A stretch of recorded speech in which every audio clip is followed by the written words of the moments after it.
Come in, dear, I've just the story for tonight. Some garments are sewn to the body, others are sewn to the soul. They found the veil by accident, or so the abbess said.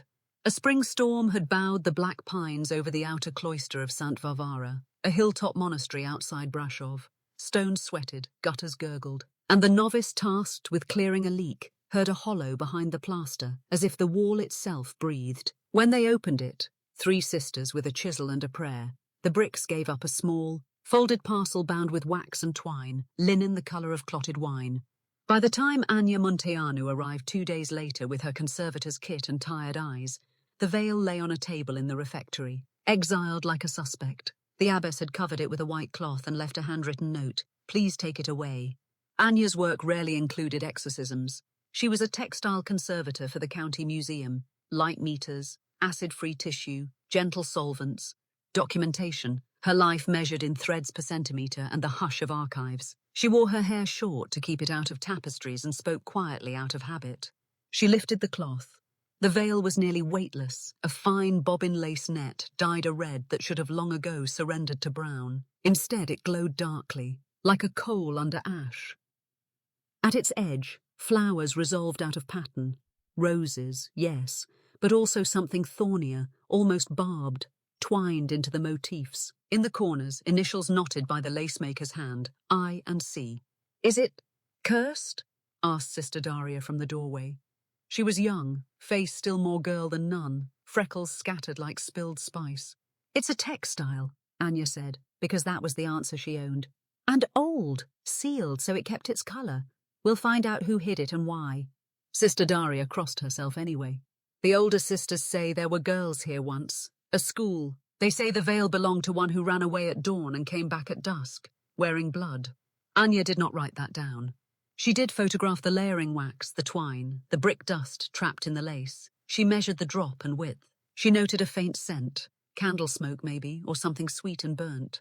When she reached for a corner to lift it fully, the lace slipped and brushed the back of her hand. It was like dipping her skin into cold tea. "Careful," Sister Daria murmured. Anya pulled back, steadied. "It's fine." That night, in her room at the pension down the hill, she dreamed she was walking. No walls, no sky.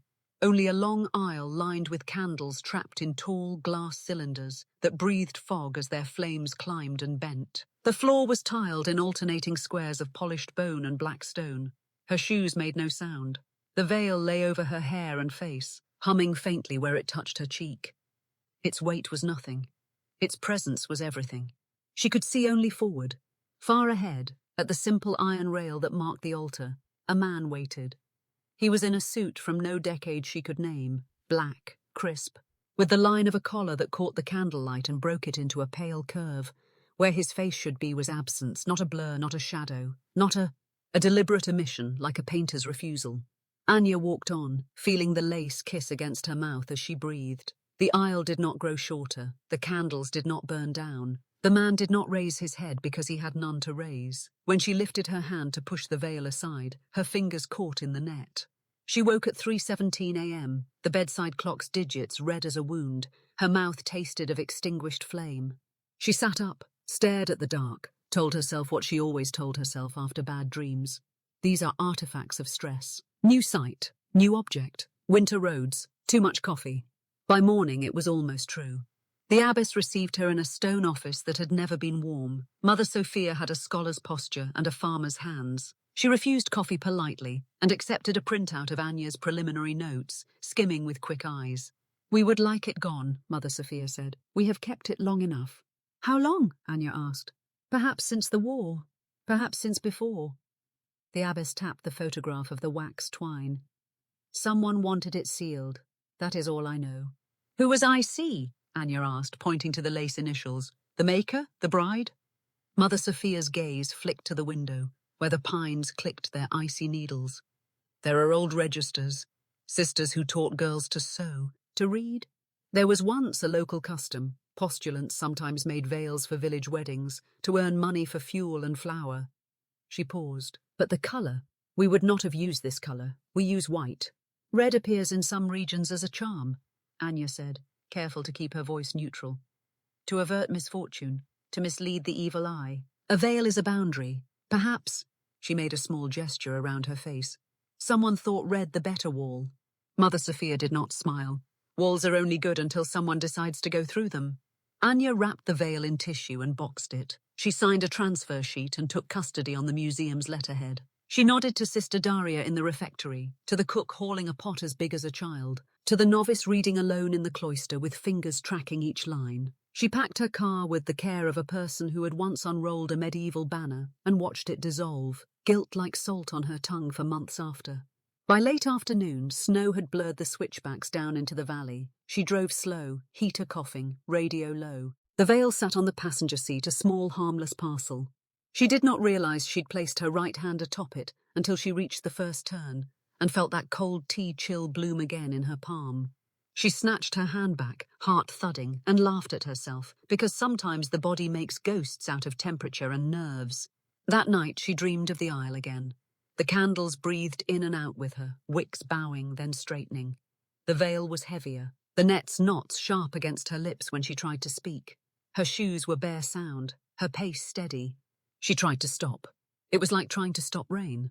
At the iron rail, the knot face waited, angled just so as if listening, for her, for vows, for whatever it was that would make the ceremony complete. The veil sang without sound. She counted her steps to prove she had will. 1, 2, 3.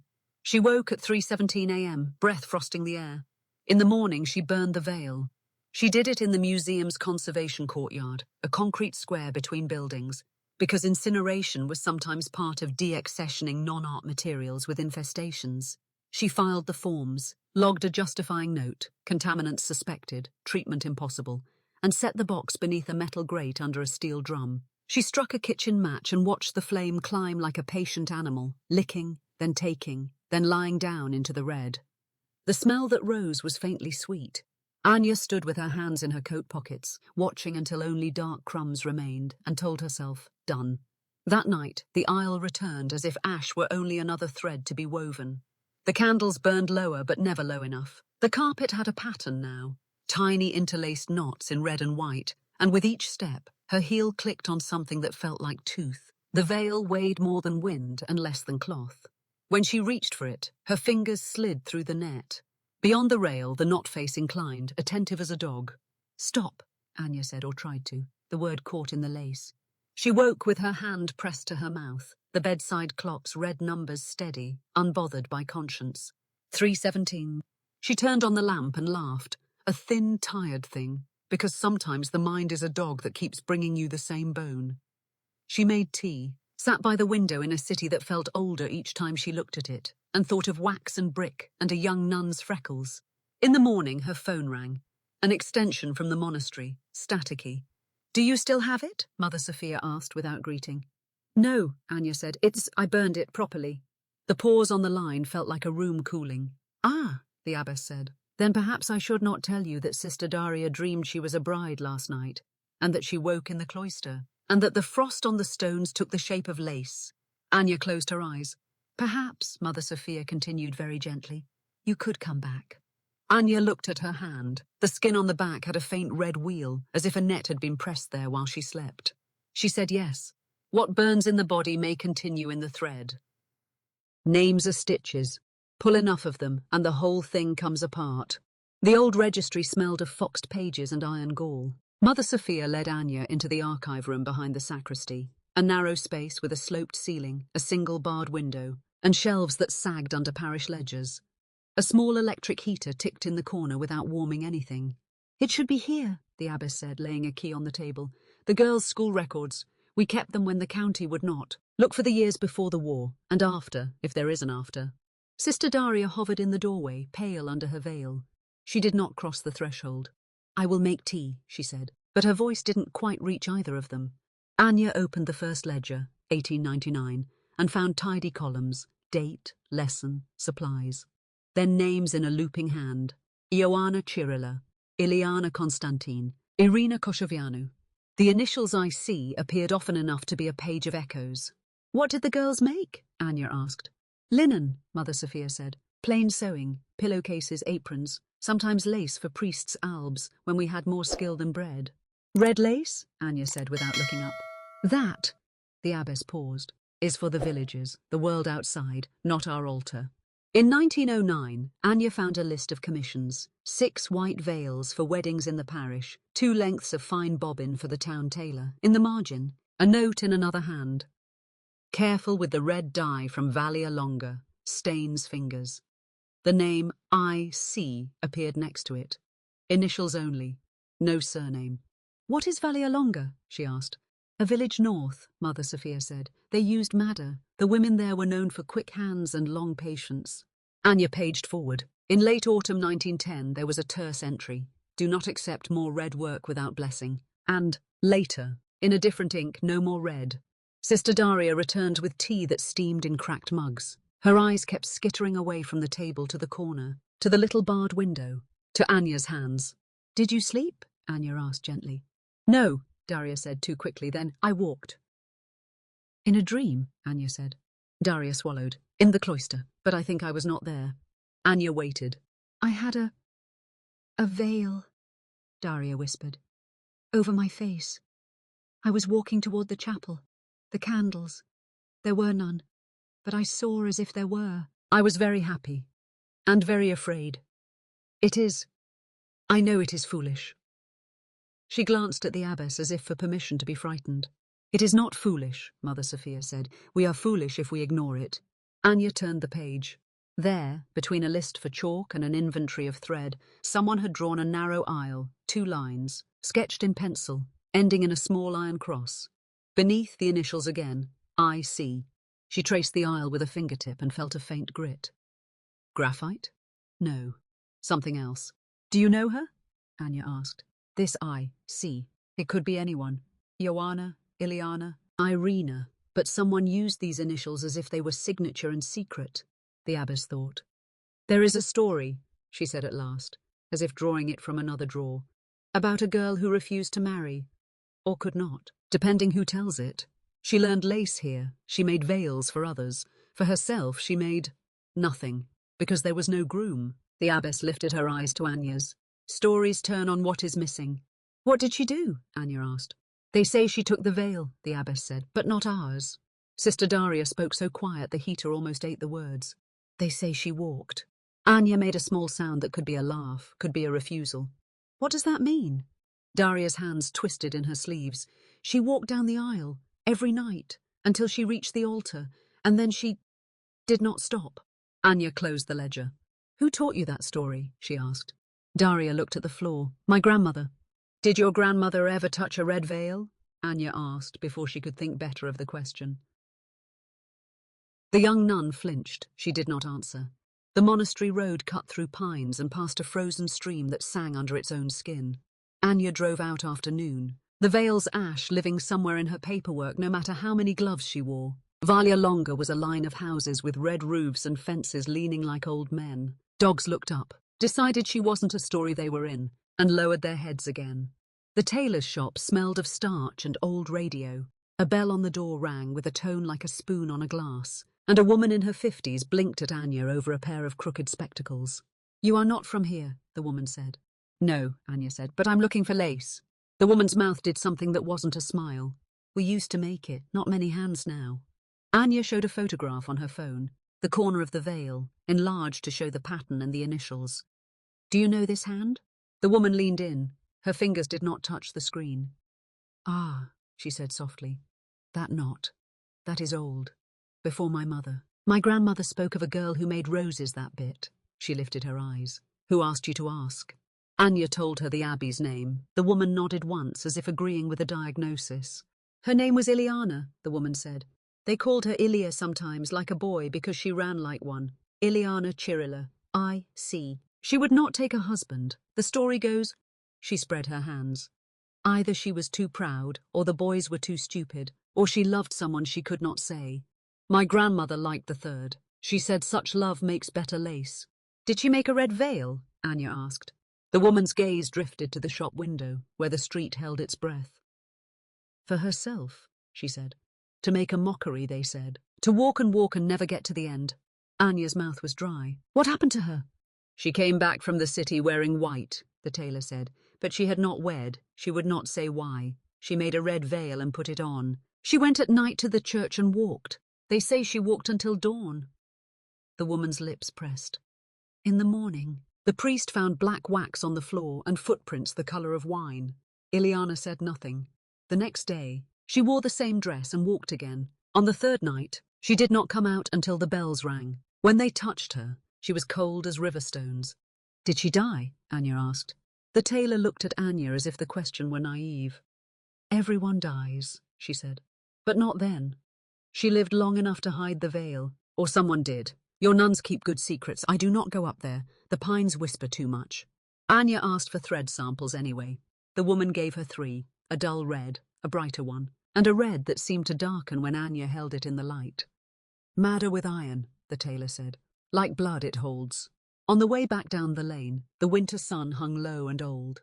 Anya stopped the car and sat with the thread in her lap. The 3 reds like a question. She knew the distinction between story and stain. She had built a life inside it. But the dreams were not a story she had chosen, and the veil had not honored fire. If thread was a path, she was already on it. She checked the dashboard clock out of habit. 15:17. The numbers meant nothing and too much. She slept in the guest cell that night because Mother Sophia had asked, and because driving down the mountain in darkness felt like a ritual she shouldn't perform. The abbess left a key and a kettle, and a folded note that said simply, "If you hear the bell, do not be the first to move." Anya set her phone face down. She did not bother to set an alarm. Alarms, she thought, were for mornings that showed up on time. Sleep took her quickly, as if it had been walking beside her all day, and only now stepped in front. The aisle was narrower. The candles were in glass cylinders taller than her hips, and the glass was hazed by the wax ghosts of burned-out years. She was not wearing white. She was wearing the kind of dress that could be any decade and none, lace sleeves and a bodice that remembered other bodies. The veil lay over her face with the intimacy of a hand across the mouth. When she breathed, the net moved slightly against her lips. She tried to speak Ileana's name. The veil made the sound into thread. The knot face waited beyond the iron rail, attentive as if it knew her teeth. As she walked, the carpet pattern unrolled itself under her, looped knots that tied and tied again. The aisle did not shorten. The candles did not burn down. The glass fogged and cleared and fogged again on some breath that wasn't hers. A shadow stood at the far left pew, another at the right. There were people here, she understood, without looking at their faces. Or the idea of people. Witnesses with no eyes. Anya stopped. The room did not agree. She felt a tug, gentle and absolute, like a tide at the ankles. It came from the veil. It came from the carpet. It came from the shape beyond the rail that had been made to receive vows. "Enough," she said, or meant, and reached up. This time her fingers found purchase in the net. It screamed. Not with sound, with temperature, with the memory of ice. The thread cut into her fingertips like wire. She tore at it anyway, hauled it away from her mouth, and in the instant before it fell back she saw, not the knot face, not the absence, but a glimpse of what absence is made of. A seam. A line where something had been cut out with terrible care. She woke in the guest cell with both hands bleeding. Her phone on the chair glowed without a notification. 0317 in sterile numerals. From the corridor a faint sound approached. Footfalls too soft to be shoes, a hush against stone. Then a whisper at her door. Not words, but the shape of someone standing with their breath held. The kettle on the side table clicked, though she had not turned it on. Anya wrapped her palms in the towel and opened the door. The corridor was empty. The small window at its end was a square of ink. On the floor lay a narrow strip of lace as if someone had dragged a veil past and left a trailing edge. Anya knelt. The pattern was roses, and thorns knotted like letters. "I see." Over and over the initials formed and unformed in the net. Lady Grim Murmurs' voice is the faintest breath. When thread learns your mouth, it can speak for you. Mara woke with the taste of wax on her tongue. She sat up too fast, the thin motel sheets twisting around her legs, the dim light from the parking lot leaking through warped blinds. The clock on the nightstand glowed 3:18 a.m. Her mouth was dry, her throat sore, as if she'd been breathing cold air for hours. And then she saw them. Petals. Small, dried rose petals scattered across the pillow beside her. She touched one, brittle, brown at the edges. They crumbled at the slightest pressure. The dream hadn't followed her into the waking world before. She swept them into her palm, stood, and dumped them into the motel trash can. But she didn't move for a long moment. She stared at them. They hadn't been there when she'd gone to sleep. She took the key from the nightstand, crossed the room, and locked the door again, knowing it wouldn't matter. Once a thing finds the way into your dreams, my dear, it will always find the way back, and it will bring gifts. The second dream began exactly the same way. Candlelight aisle veil. But this time she noticed the air. It was thick with the scent of myrrh, sweet and choking. The candles were taller. The shadows leaned in toward her, as though they wanted to see her face. And the music, there had been no music before, was a low, droning hum, not an organ, not voices, something deeper, something that seems to come from the ground itself. Her steps slowed. The faceless groom waited, but tonight there was movement behind him. A shape. At first it seemed only part of the shadowed arch, but it shifted, bent, stood taller. A veil, not red, not white, black as pitch, hung from what could have been a head. It leaned forward, and she saw that there was nothing beneath the veil at all. Not absence, worse, a depth. She woke with her own scream in her ears, her hands clamped to her head, nails digging into her scalp. The blinds rattled, though no wind stirred. Somewhere in the darkness of the room, the faint smell of smoke lingered. By morning, Mara looked like she hadn't slept in a week. She sat in the corner booth of the only cafe in town, stirring her coffee without drinking it. The waitress, late 40s, friendly smile worn down to habit, set down a plate of toast and eggs she hadn't ordered. "On the house," the woman said. "You look like you need it." Mara thanked her without looking up. Her hands wouldn't stop trembling. The veil was gone. She'd burned it 2 days ago. Watched the red fabric curl into blackened lace, smelled the acrid tang of dye and smoke, seen the final threads crumble into ash. She'd thought that would be the end. Now she knew it had only been the beginning. The bell over the cafe door rang. Mara glanced up. A man stood there, mid-50s, weathered face, priest's collar. Not the town vicar. His accent marked him as an outsider. He scanned the room, found her, and walked straight over. "Mara Visser?" he asked, voice low.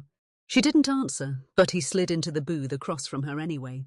"I'm Father Renfield," he said. "I think you have something you shouldn't." "It's gone," she said flatly. "Burned." He smiled faintly, without warmth. "That's not how these things work."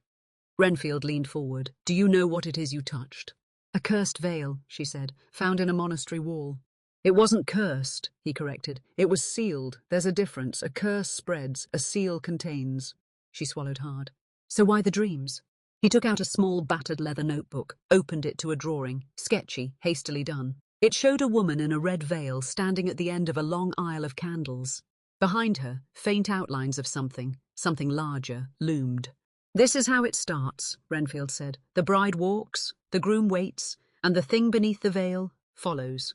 He closed the book. "How many nights?" "2," she said. His jaw tightened. "Then you don't have much time." That night, Mara checked into a different motel. She locked the door, blocked it with the dresser, turned the TV up loud. It made no difference. At 3:17 a.m. the power went out, the TV died, and candlelight bloomed in the corners of the room.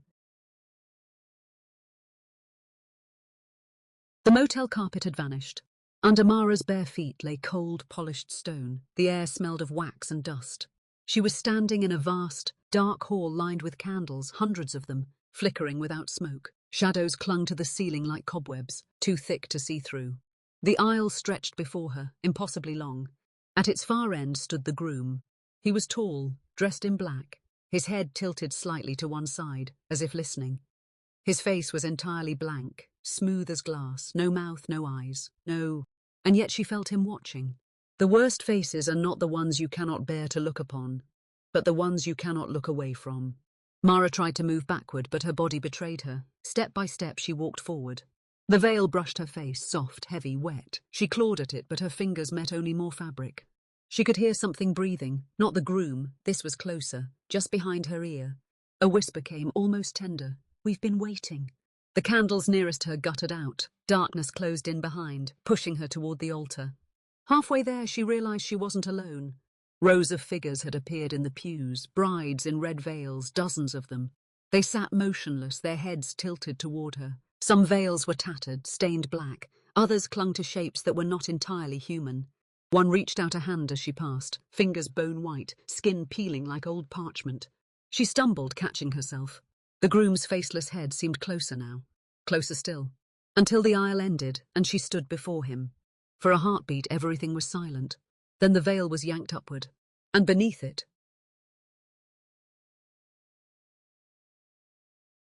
the veil lifted. Where the groom's face should have been was a hollow, not darkness, depth, as if her eyes had been pulled to the edge of a cliff that fell forever. Something was moving inside it. Hands, pale, frantic hands, pressing against an invisible barrier from the inside, clawing to get out. A chorus of muffled screams rose up, layered over one another, high, low, human, inhuman. She tried to step back. Her shoes had fused to the stone. The faceless groom leaned forward. His hollow swallowed her reflection whole. Some doors open only once, and once you step through, they do not close behind you. The cold hit first, sinking into her bones. Then came the pull, her chest stretching, her ribs bending as if her very self was being drawn forward. She screamed, and the sound vanished into him. The last thing she saw before the veil dropped again was the pews. Empty now. No candles, no other brides. Just dust. She woke in her motel bed. Morning sunlight leaked around the curtains. The veil was gone, burnt days ago. But she was wearing something. Her fingers touched the crown of her head. A thin lace lay across her hair. She pulled it forward and saw red. 3 weeks later, the motel room door opened for the next guest. The bed was perfectly made. The air smelled faintly of candle smoke.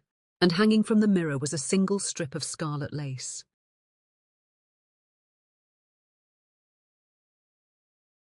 Such a terrible thing to happen, don't you agree? Until next time, then.